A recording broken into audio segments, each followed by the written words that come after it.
Making it to Congratulations for making it to civil services. Thank you, sir. Would you like to introduce us about yourself and your educational background?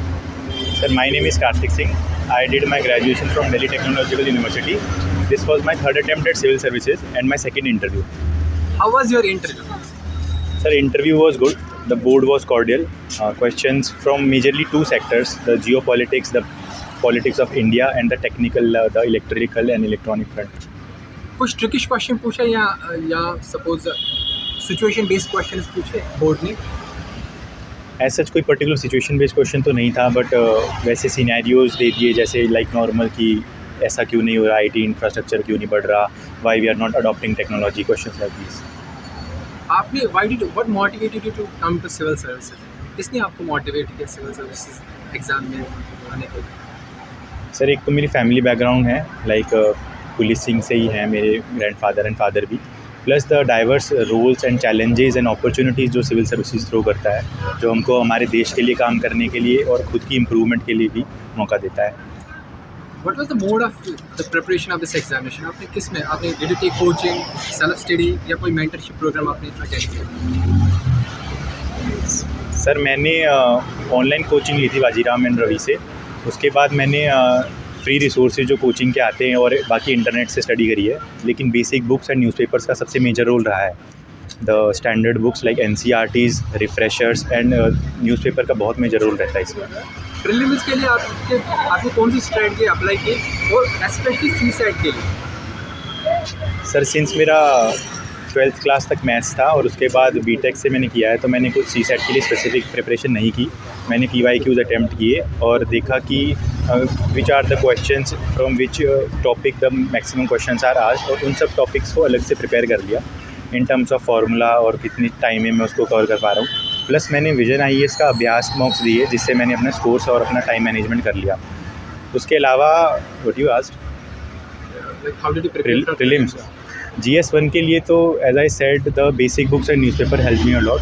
However, अगर we wish तो coaching can also be taken. Like coaching has a positive role in shift transforming you from someone जिसको basic understanding भी नहीं है और फिर एकदम like PYQs और सब कवर करते हो. तो कोचिंग अगर पॉसिबल हो पाए तो ले लेनी चाहिए मेरे हिसाब से. मेंस के लिए आपने तैयारी कैसे की और उसके लिए स्ट्रेटजी और अप्रोच कैसा था आपका? सर, मेंस के लिए एक तो like I am again and again highlighting about my newspaper reading habit, तो उससे मेरी लैंग्वेज बिल्डअप हुई. उसके अलावा जो प्रिंसिपल्स हैं, वैल्यू एडिशन है, डेटा हैं, उसके लिए मैंने ओनली IAS फॉलो किया और अपने कोचिंग मटेरियल के नोट्स फॉलो किए. Did the board ask you any question about international relations or foreign policy से related? सर, मेरा पॉलिटिक्स इन इंडिया में ज़्यादा था, फॉरेन रिलेशंस में बहुत कम था.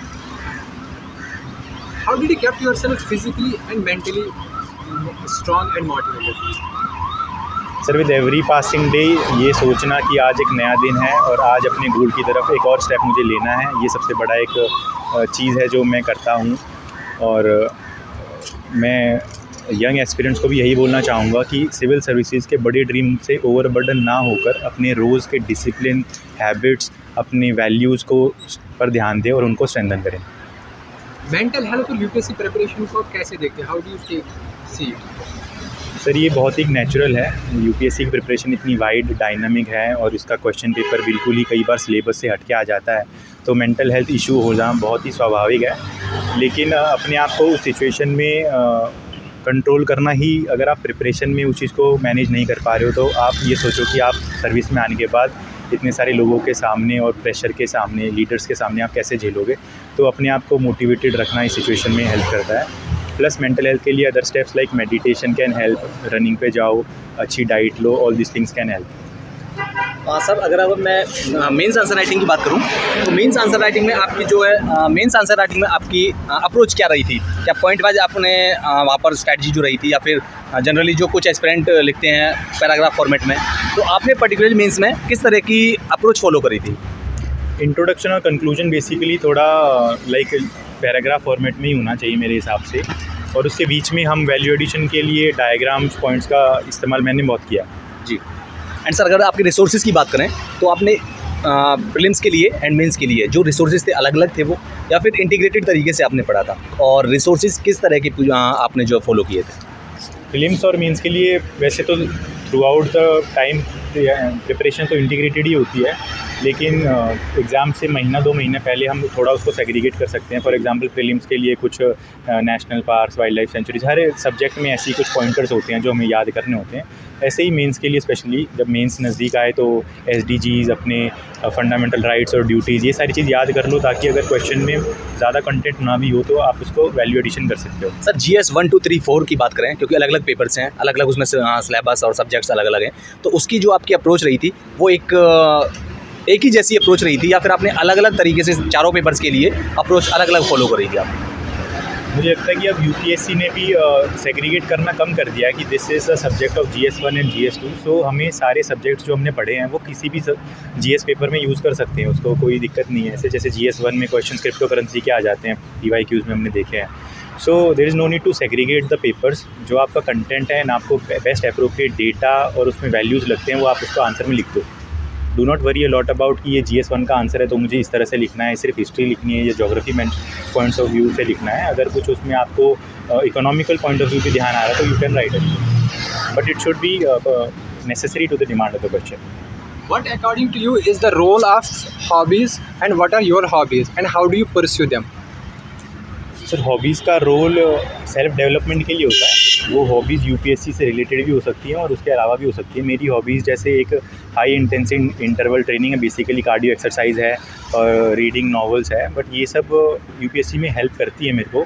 लेकिन मोर ओवर उसको अपने आप को सोफिस्टिकेटेड रखना, अपने आप को through out the journey motivated रखना और मोस्ट इम्पॉर्टेंटली जर्नी को एंजॉय करने के लिए हॉबी सबसे ज़्यादा इंपॉर्टेंट होती है। आपके अकॉर्डिंग कौन से ऐसे कॉमन चैलेंजेस हैं जो एक UPSC एस्पिरेंट को फेस करना पड़ता है during the preparation phase? Sir मैं जितना रिकॉल कर पा रहा हूँ, इनिशियल स्टेजेस में चैलेंजेस डिफरेंट होते हैं। जब हमको सिलेबस नहीं पता होता, हमको PYQs रेफ़र नहीं किए होते हमने, we are too much scared about the nature of prelims, CSAT, mains examination. Once we give several mocks and we are into the journey of UPSC, attempts दे देते हैं, उसके बाद जो है हमारे चैलेंजेस डिफरेंट होते हैं कि यार कब लगेगी नौकरी और when we will get selected this type. But at every stage we need to know that this is the part of the process and हर स्टेज में पॉजिटिव रहना, ऑप्टिमिस्टिक रहना, easier said than done, but it is the only weapon that one can have. How was the night before interview and how do you feel now? Since it was my second interview, so I was not much tensed. I was aware about the current affairs. I just went through the current affairs and my one reading night before usually helps because we are easily able to recall then. But yes, after coming here I came to know that the board is also same. जिससे मैंने interview दोबारा दिया है, board भी same था, तो मेरे को काफ़ी कॉन्फिडेंस था। Do you have any suggestion or advice for the future aspirants who are appearing in the prelims this year? Since this year का प्रीलिम्स भी 20 डेज़ पोस्टपोन कर दिया गया है, बट आई विल से कि utilise this opportunity, don't be lax in your preparation. The diverse nature of prelims is the real thing that you should worry about, but I will say that do not run a lot of for current affairs and preparation. Current affairs के बारे में पीछे ज़्यादा मत भागो because they will never end. At least specially last के 15-20 दिनों में revise your static portion and the notes that you have made to build your confidence. So go in the prelims examination with confidence and that right mindset that I have learned a lot and I will utilize that knowledge in my prelims. Don't go with stress and burden that I have left this, I have left that. This will always happen. The syllabus is so wide that you will leave something or the other. But the mindset, the static portion, the revision, the things that you have already covered, revise it in the last 15 days. They are the most important. Thank you so much.